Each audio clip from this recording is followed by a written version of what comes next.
Hi, my name is Agata. Welcome in Agata's Cottage. I'm so happy you are here with us.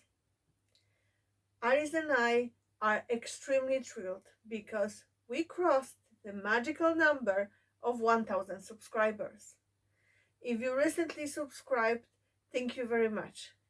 If you are a returning subscriber, I'm so happy you keep coming back every time we post video. I haven't done a weekly catch-up video in a bit. Um, I wasn't well in end of February, beginning of March. Then I had my video about a fantastic denim dress I made in collaboration with Michelle from the Sewing Bunny. Then I had my So Frugal video where I talked about my Vera tops and my So Yellow for Endo video that was posted last Friday. So it will be massive catch-up video because I did made a good few things this month that I would love to share with you. First, two things that I actually made in end of February. So Chris asked me to make him another pillowcase in one of the fabrics I had in my stash. So I made the pillowcase in the same fabric last year for him, and I made one at the end of February. And I also used leftover fabric for making little cloths for scouts, for his scouting team, to wipe the dishes and do stuff like that. So that were the two little makes that I did in end of February. Unfortunately, February wasn't my bestest month in relation to makes, but it happens. You know how when the family gets sick, it's very hard to sew. However, March so far has been fantastic. We are very close to the end of the month of March. It's 23rd today, but I think I will be able to squeeze at least one more make, ideally two. So I will start first with what I'm wearing. So this is top that I made a week and a half ago. Actually, there is whole story and whole anecdote about this top. So I got this fabric. It's polyester. I'm not the biggest fan of polyester fabric, but when I saw it, I fell in love with it. I got it in Fabric Outlet a year ago, and it's border print. And I had in my mind from the moment when I bought it that I want to do Tress Bell by Ellie and Mac with hacked bishop sleeves from Cuddle Tunic. So I started cutting out. I cut out the sleeves, although the sleeves for the cuddle tunic, they have kind of like a wavy end where you gather everything. I cut mine straight just to keep the border print, and I omitted the cuffs. Anyway, so I start cutting out and I look at the stretch of, how it goes, because the border print was going against the grain, and turned out against the grain there isn't that much stretch. So I had the moment of the panic because I did cut out the sleeves. I knew that there would be plenty of space because they were wide enough, there was enough ease in them to be okay, but I was worried about the upper part. So I decided, okay, I'm gonna size up.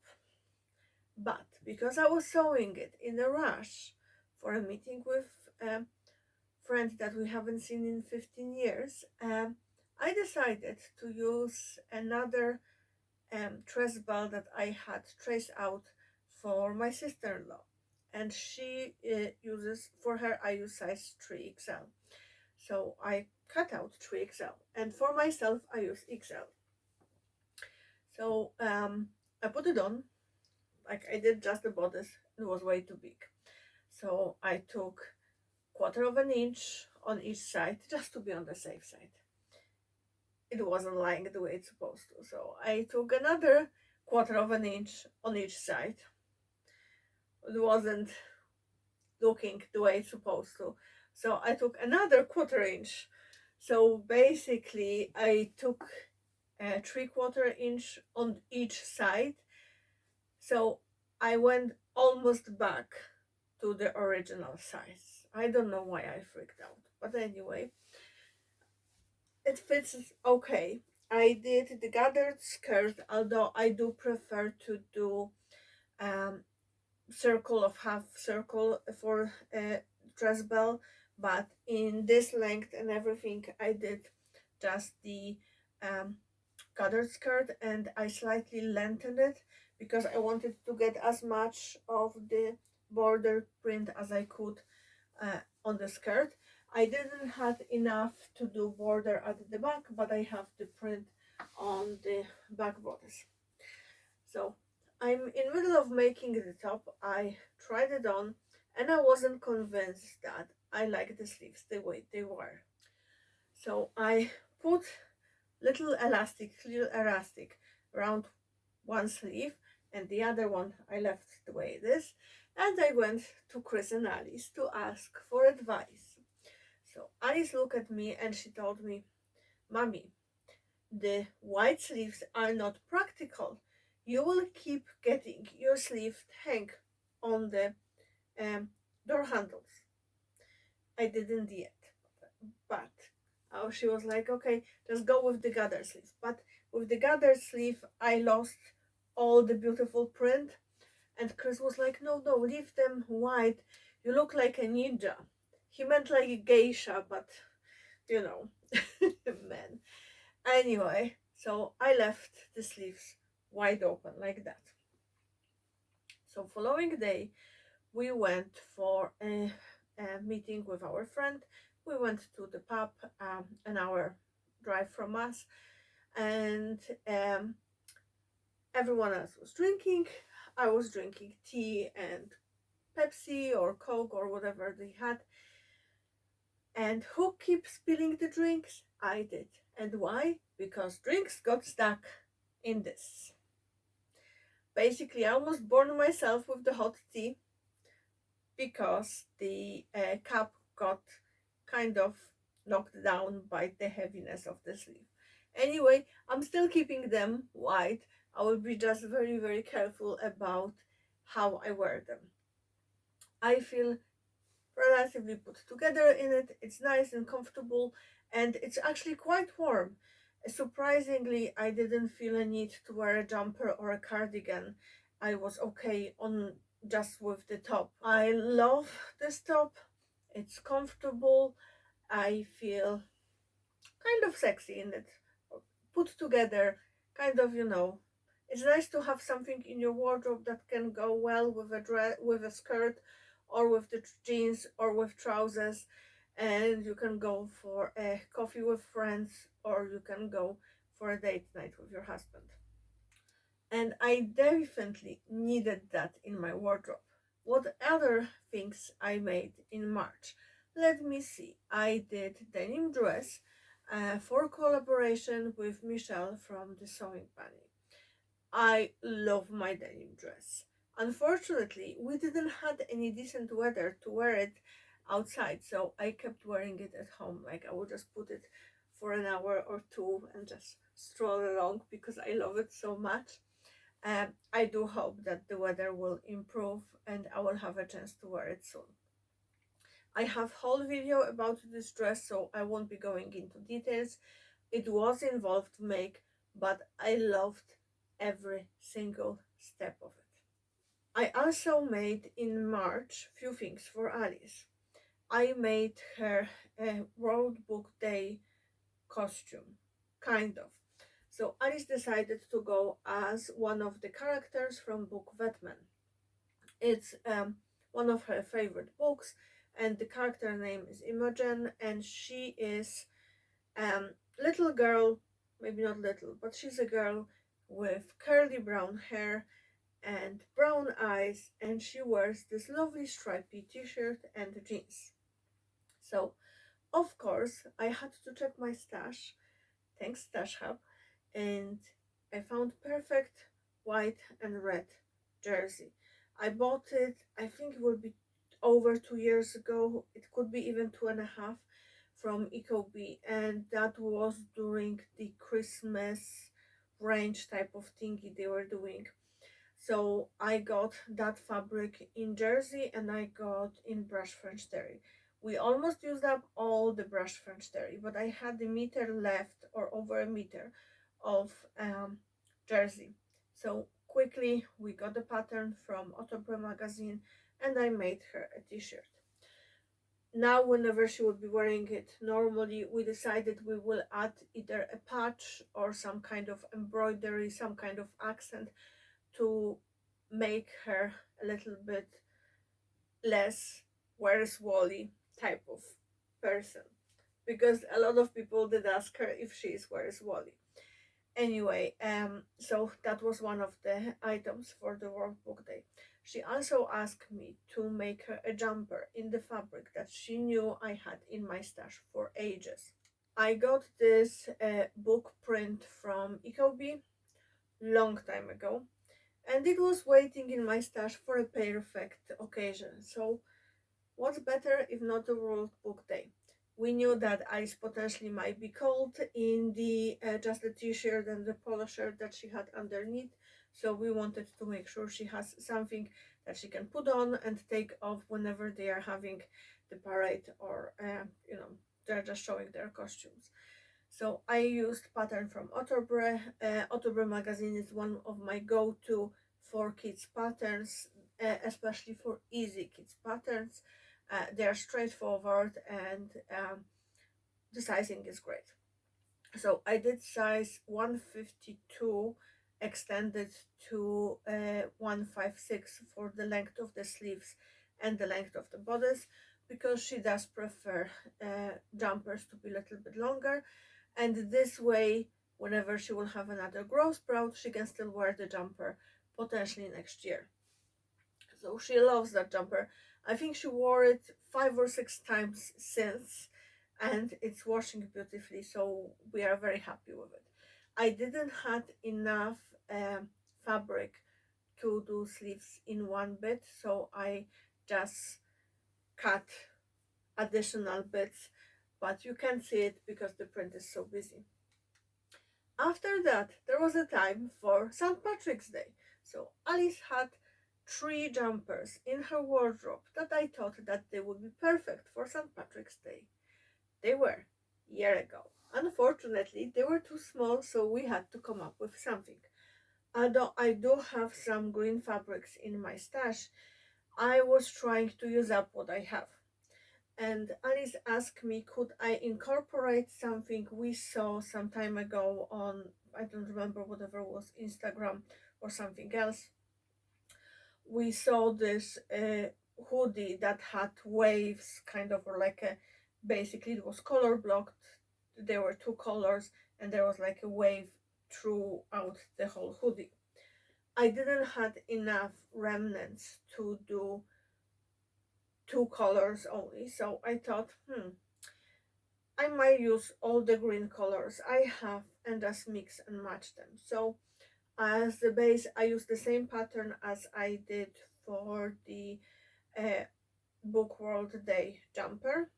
I just traced it onto the gift wrapping paper, divided it in half, so sleeve and the front bodice. I had enough of dark green color to have for a bit of color blocking at the sleeves and front and the whole back. So I knew that I will need to work with other colors to make everything work. So I channeled my inner Alisa. uh, if you don't know who I'm talking about, it's Alisa from Thoughtful Creativity, who is the master of color blocking and working with the small remnants of fabrics and making fabulous things. So I did waves, and it was hilarious because for this sleeve I was like, where I will find the perfect wave. So I looked at my French curve. It wasn't exactly what I needed, because still, like, kids sleeves pattern, they aren't that big. So I thought that Alice has some stencils, for drawing. Maybe there would be something like a wave type of thingy. And I did found a stencil with a whale, and the whale had this hump type of thing, was perfect.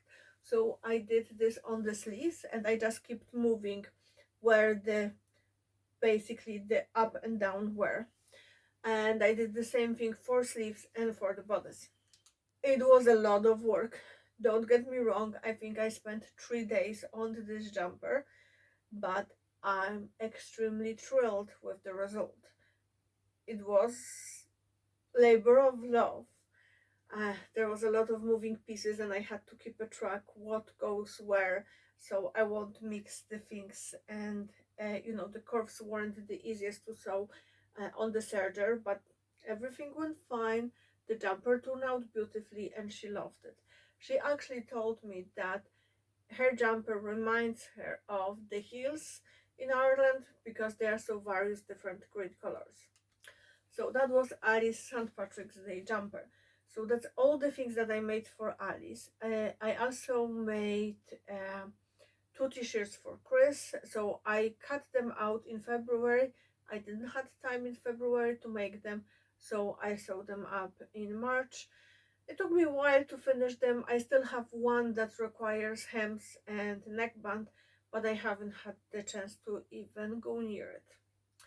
And there is one more thing that I made for kind of for Alice. So there is a little anecdote with it. So Alice asked me 2 weeks ago, could I make something for her teacher for Easter? And I was like, honey, I have so many things going on. I don't think I will have a chance to do it. Maybe we can buy chocolate egg. Okay, sad eyes. But yeah, okay, I understand. So I bought her chocolate egg, and I accidentally sat on a chocolate egg on Thursday afternoon, and gift was needed for Friday morning. So what I did, I pull out my remnants from my cotton fabrics. I pull out some wadding and 100% cotton and some what that's called, the heat resistant wadding, like the Israel term, I don't remember how it's called. The thingy that you use for hot pots. I pull out my French curve and I drew an egg. And 2 hours later, the mug rack in the shape of egg was born. On top of all the makes, I also did some mending. Some buttons needed to be fixed, little changes or little holes sorted out. So it was a busy month in my sewing space. It's not over yet. I'm hoping still to get few things done. I did start working on my hacks of Vera top for So Frugal, and to be honest, it's not going great. So I drafted the hack version for the dress, and I don't know why, but when I sewn it together, I had horrible time with doing the facing. I tried to do fencing, doesn't look nice, so I took it out. I'm now trying to do the bias binding, but I'm a little worried that the V will be too deep, so I might ended up doing just the ribbing. It looks like a tent on me. To be honest, after I sewn it together, I put it on and I didn't look at my sewing machine for 2 days because I was so disappointed and upset. And it happens to everyone. Not everything we do turns out perfectly. Sometimes we need to put our thinking cap on and try to figure out something else. So I think the problem is the fabric. It it has lovely drape, but it's heavy in the quantity required to make a dress. So I'm thinking, and it's basically one big block of fabric on me, and it looks like I'm wearing old curtain, basically. So, and not the way how Scarlett O'Hara wore in Gone with the Wind. Definitely not. So what I'm thinking is to either add the gathering with the kind of like a black ribbing part and do it this way as a skirt, like as a dress, kind of with the hinged waist, or I might just chop it and do it into a normal Vera top. I haven't decided yet. I will see how it goes over the next few days. What else? I haven't done any makes for So Yellow for Endo. I recorded my video at the beginning of March and I just had it took a while for me to edit, and I had the best as intention to work on my makes, but life happens. What else? I haven't bought any fabric in 56 days. If you are on my channel any length of time, like prior to last 56 days, you know I love buying fabrics. Okay, what else? Let me think. We had St. Patrick's Day parade last week, so that was Sunday the 17th. We had fabulous time on the parade in nearby town. I popped the picture of Alice here, and it was just great fun. Parades are always great fun for St. Patrick's Day. What else? We had some family time. We enjoyed a bit of watching TV and resting and cuddles and games and stuff like that. You know, the normal things. This week I participate in an account for kids in Alice school. So participate is a big word. I was one of the organizers. So you know, you run around the yard, you hide the eggs, you invite the class, they find the eggs, they get their chocolate eggs, and then you do it again and again and again and again. By the time we were done, I was exhausted. I needed 2 hour nap afterwards. But that was great fun. You know, seeing kids happy about little things, about spending time together and doing something enjoyable. It's amazing. So what are my sewing plans for next week? So I definitely want to work on my make for So Frugal. Probably it will be still the dress version, or basically using the fabric for the dress version of Vera top. I'm a little bit anxious about working on the cardigan, but I will definitely give it a try. In addition, I want to work on make that I was planning to make for So Yellow for Endo. As you know, deadline is today, Saturday. I'm recording this on Saturday the 23rd. So unfortunately, I will miss the deadline, but I will be working on my PJ from my Make 9 probably tomorrow and on Monday. Alice is off from school for the whole week, actually whole 2 weeks. So they are back to school on the 8th of April.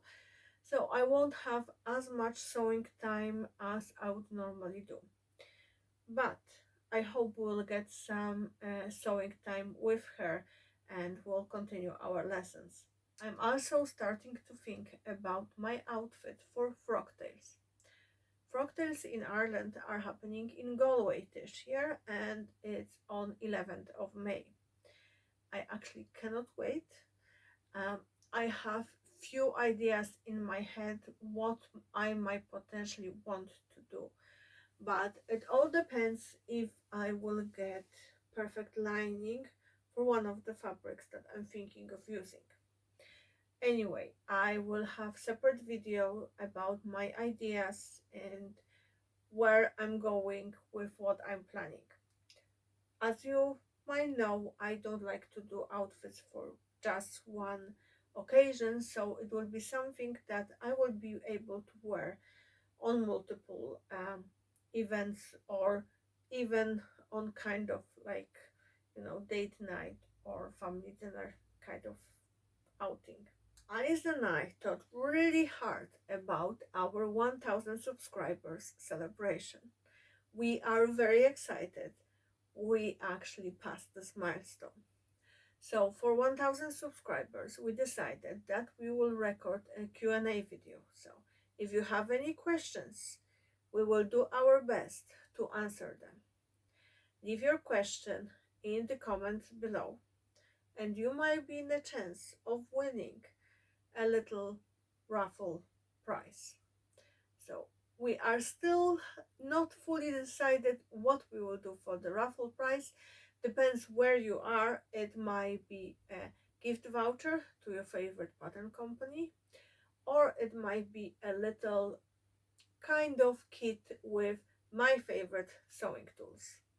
I will also do posts for Instagram and for our community stories. Um, so you can leave your questions there. So we will do one raffle for all those places together. Anyway, I think that will be all for today. I hope you enjoyed this video and I didn't bore your ear off. I hope you will have a wonderful week. Thank you again for subscribing and watching. And remember, clean your sewing machine and change your needle. Happy sewing! Bye!